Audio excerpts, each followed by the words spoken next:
Hello guys, ഇന്ന് കുറച്ച് ദിവസങ്ങൾക്ക് ശേഷം ഒരു അടിപൊളി ബീഫ് കറിയുടെ റെസിപ്പി ആയിട്ടാണ് വന്നിരിക്കുന്നത്. വലിയ സംഭവമായിട്ടൊന്നുമല്ല, ഒരു സിമ്പിളായിട്ട് എങ്ങനെ ഒരു ബീഫ് കറി ഉണ്ടാക്കാം, വളരെ രുചികരമായ ഒരു ബീഫ് കറി ഉണ്ടാക്കാമെന്നാണ് പറയുന്നത്. അതിനായിട്ട് കുക്കറിലാണ് വെക്കുന്നത്. ആവശ്യത്തിന് എണ്ണ കുക്കറിൽ ഒഴിച്ചിട്ട് ഒരു മീഡിയം സൈസുള്ള 4 സവാളയും ഒരു 4 പച്ചമുളകും അരിഞ്ഞത് ചേർത്ത് വഴറ്റിയെടുക്കണം. സവാള വഴറ്റി നല്ല കളർ മാറി വരും. അപ്പോഴത്തേക്കാണ് ഇതിൽ അടുത്തത് നമ്മൾ ഇഞ്ചിയും വെളുത്തുള്ളിയും ചതച്ചത് ചേർക്കുന്നത്. അപ്പോൾ അതിന് മുന്നേ ആയിട്ട് ശകലം കറിവേപ്പിലയും കൂടെ ചേർത്തിട്ടുണ്ട്. കറിവേപ്പിലയും സവാളയും പച്ചമുളകും നല്ലോണം വഴറ്റിയെടുക്കണം. അതിൻ്റെ കളർ മാറി വരുമ്പോഴത്തേക്ക് അടുത്തത് നമ്മൾ ചേർക്കുന്നുള്ളൂ. ഇത് ഇന്ന് ഈ റെസിപ്പി ചെയ്ത് കാണിക്കുന്നത് വേറെ ആരുമില്ല, എൻ്റെ അമ്മയാണ്. അമ്മ ബീഫ് കറി വെക്കുമ്പോൾ നല്ല രുചിയാണ്. ഇന്നിപ്പോൾ ചക്കയുടെ കൂടെ കഴിക്കാനാണ് ബീഫ് ഉണ്ടാക്കുന്നത്. നല്ല ചക്ക കിട്ടിയായിരുന്നു. അപ്പോൾ ചക്കയായിട്ട് കഴിക്കാൻ വേണ്ടിയിട്ടാണ് ബീഫ് ഉണ്ടാക്കുന്നത്. പൊതുവേ ഞങ്ങൾ എന്നും മിക്ക ഞായറാഴ്ചകളിലും ബീഫ് തന്നെയായിരിക്കും വെക്കുന്നത്. ചിക്കൻ വളരെ കുറച്ചേ കഴിക്കാറുള്ളൂ. ബീഫാണ് ഞങ്ങൾ കൂടുതലും കഴിക്കണേ. ഞങ്ങൾക്ക് ഇഷ്ടവും അതാണ്. അപ്പോൾ എന്താ, സവാള നല്ലതായിട്ട് വഴറ്റി വന്നിട്ടുണ്ട്. ഇനി ഇതിലോട്ട് ഇഞ്ചിയും വെളുത്തുള്ളിയും ചേർത്ത് അതും കൂടെ ചേർത്ത് നല്ലോണം ഇളക്കണം, നല്ലോണം മൂപ്പിച്ചെടുക്കണം. അത് കഴിഞ്ഞിട്ടേ ഇനി അടുത്ത് ടൊമാറ്റോ ചേർക്കുന്നുള്ളൂ. ഒരുപാട് ഇൻഗ്രീഡിയൻസ് ഒന്നും നമ്മൾ ചേർക്കുന്നില്ല. സവാള, ടൊമാറ്റോ, ഇഞ്ചി, വെളുത്തുള്ളി, പച്ചമുളക്, കറിവേപ്പില, പിന്നെ പൊടികളായിട്ടുള്ള മല്ലിപ്പൊടി, മുളക് പൊടി, മഞ്ഞൾപ്പൊടി, കറി മസാലപ്പൊടി, ഇത്രയേ ചേർക്കുന്നുള്ളൂ. ഉപ്പ്, ഇത് മാത്രമേ ഉള്ളൂ.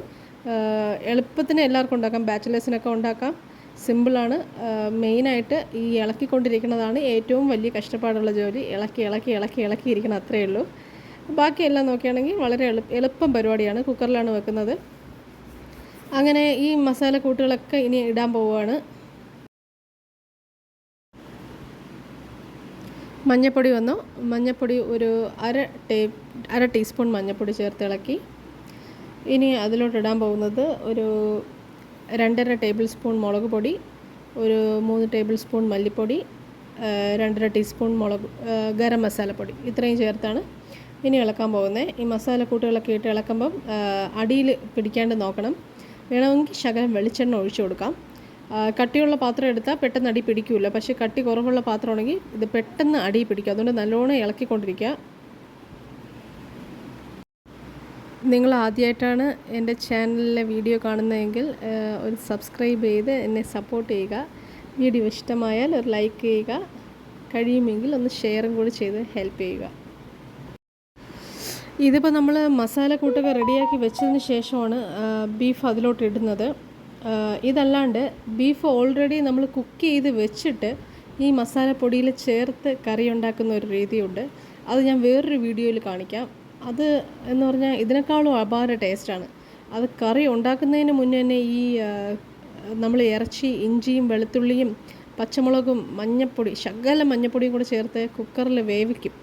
ആദ്യം അത് വേവിച്ച് വെച്ചതിന് ശേഷമേ ഈ മസാല കൂട്ടിലോട്ട് അത് ചേർക്കുള്ളൂ. അപ്പോൾ അടുത്തായിട്ട് ടൊമാറ്റോയും കൂടെ ചേർത്തിട്ടുണ്ട്. ടൊമാറ്റോയും കൂടെ ചേർത്ത് ഇളക്കുക. നേരത്തെ പറഞ്ഞ ആ ഒരു ഇറച്ചിക്കറിയുടെ റെസിപ്പി ഞാൻ വേറൊരു വീഡിയോയിൽ കാണിച്ചു തരാം. അപ്പോൾ ഫൈനലായിട്ട് നമ്മൾ ഇറച്ചി കഴുകി മാറ്റി വെച്ചിരുന്ന, വൃത്തിയാക്കി വെച്ചിരുന്ന 1.5 കിലോ ബീഫും കൂടെ ചേർത്തിട്ടുണ്ട്. ഇത് കൊഴുപ്പ് നല്ലവണ്ണം ഉള്ള ബീഫാണ്. ഞങ്ങൾ സെപ്പറേറ്റ് കൊഴുപ്പും കൂടെ ചേർത്ത് വാങ്ങിച്ചതാണ്. അപ്പോൾ കൊഴുപ്പ് കൂടെ ഉള്ളതുകൊണ്ട് ഈ കറിക്ക് ഇച്ചിരി കൂടെ ഒരു ടേസ്റ്റ് കൂടും. പൊതുവേ ബീഫ് കട്ടിയുള്ള പീസിനേക്കാളും ഞങ്ങൾക്കൊക്കെ ഇഷ്ടം ഇതേപോലെ ബബ്ലി പോലെ ഇരിക്കുന്ന കൊഴുപ്പിൻ്റെ പീസാണ്. ആ ചൂട് കറിയിൽ നിന്ന് അതെടുത്ത് കടിക്കുമ്പോൾ തന്നെ ഇപ്പോഴേ വായിൽ വെള്ളം ഓടണം. അങ്ങനെ അമ്മ ബീഫൊക്കെ ഇട്ട് നല്ലോണം മസാലയും ബീഫും തമ്മിൽ നല്ലോണം മിക്സ് ചെയ്തിട്ടുണ്ട്. ഇതിൽ വെള്ളമൊന്നും ചേർത്തിട്ടില്ല. കഴുകിയെടുത്ത ബീഫ് ഡയറക്റ്റായിട്ട് ഇടുകയാണ്. ഒട്ടും വെള്ളം ചേർത്തിട്ടില്ല. പക്ഷേ കറി റെഡിയാവുമ്പോൾ ഈ ബീഫിനകത്തു നിന്നുള്ള വെള്ളം തന്നെ ആ കറിക്ക് ധാരാളമാണ്.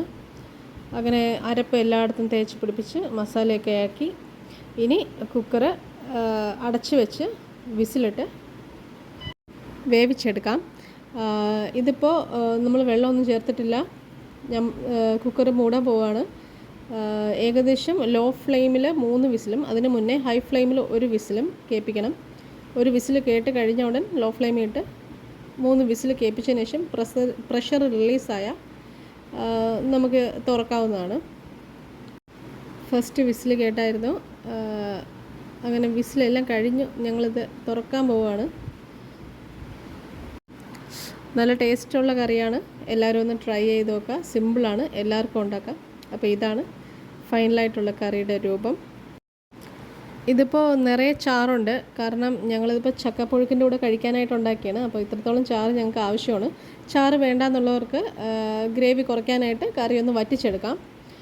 അപ്പോൾ ഇത്രയേ ഉള്ളൂ. ഇതാണ് ഞാൻ പറഞ്ഞ ബീഫ് റെസിപ്പി. ഇഷ്ടമായാൽ എല്ലാവരും ഒന്ന് ലൈക്ക് ചെയ്ത് സപ്പോർട്ട് ചെയ്യുക. Thank you.